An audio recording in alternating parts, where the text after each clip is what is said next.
पूरा हम अपने एरिया का बात बता रहे हैं। वहाँ पर हम डेली मीटिंग खुद से करते हैं। हर घर पे जा के, हर मोहल्ला में जा के वहाँ पर हम ये करते हैं। तो वही वहाँ से रिजल्ट रहा है कि नहीं, दरबार परिवार से जो अनवर बाबू ये किए हैं, अगर उनको टिकट मिलेगा तो हम लोग सब लोग वोट देंगे। अगर उनको नहीं मिलेगा तो फिर हम लोटा पर बटन दबा के सबको ही कर देंगे। अगर मिलेगा तो ठीक है, नहीं मिलेगा तो कोई बात नहीं है। जो बात सीधा है वो वही मैं ये बोल रहा हूँ, ठीक है। बात बाकी किसी को कोई दुख हो तो कोई संभव हो, हम लोग को लेना नहीं है, ठीक है।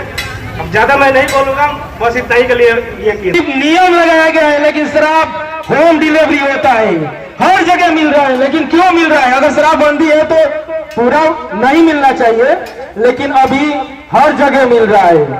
तो ये शराबबंदी को हम अपना सहमत से बोल रहे हैं, जो शराबबंदी लागू नहीं किया गया है, क्योंकि ये शराबबंदी का घोषणा किया गया है ये नियम का।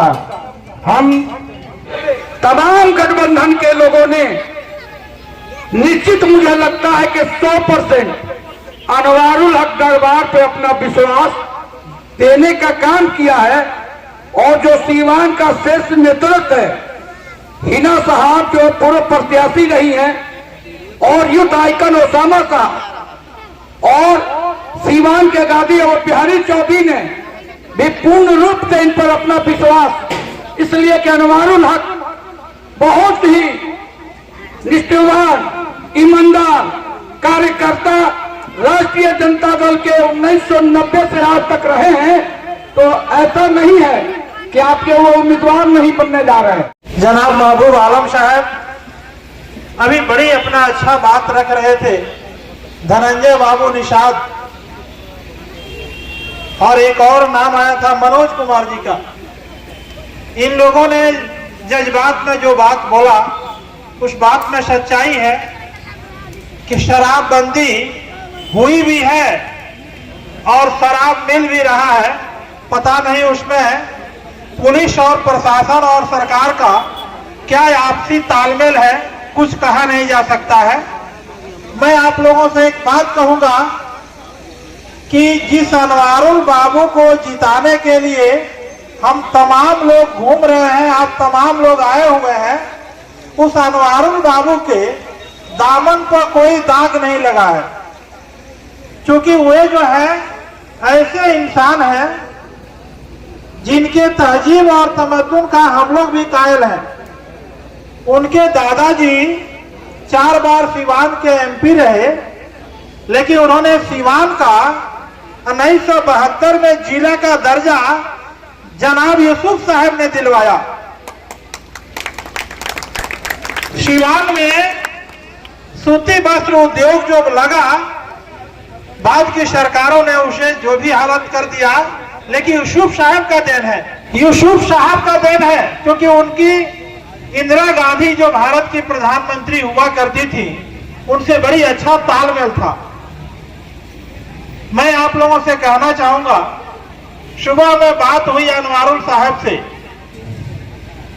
इन्होंने एक बात कहा कि सर, दिल्ली की सरकार हो या बिहार की सरकार हो, जिस नक्शे कदम पर चल रही है, वह दलित हो, अल्पसंख्यक हो, पिछड़ा वर्ग के लोग हो, सबको जो है वो सरकार बर्बाद करने पर तुली हुई है।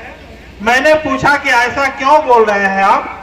कहा उन्होंने कि सर, आज 2 रोज पहले की वाकया है कि भागलपुर में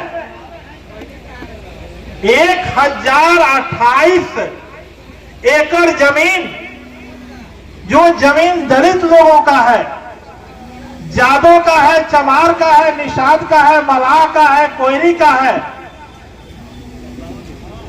अडानी को दे दिया है जमीन छीन करके गरीबों से, और 1 रुपया सालाना, यानी अडानी जी 1 एकड़ का 1 रुपया सलीना देंगे सरकार को, कि उन गरीबों को लड़ाई लड़ने के लिए, उन पिछड़े और दलितों की जमीन का हक दिलाने के लिए हम सीवान से अपने कुछ लोगों के साथ मैं दौरा पूर्वी चंपारण भागलपुर का भी करूंगा।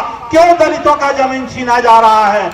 इसलिए मैं कहता हूं आपसे, ऐसे इंसान को हमको वोट देकर के जिताना चाहिए, जो भारत के संविधान को बचाने की बात करता है, लोकतंत्र की बचाने की बात करता है, जो हिंदू मुस्लिम एकता की बात करता है।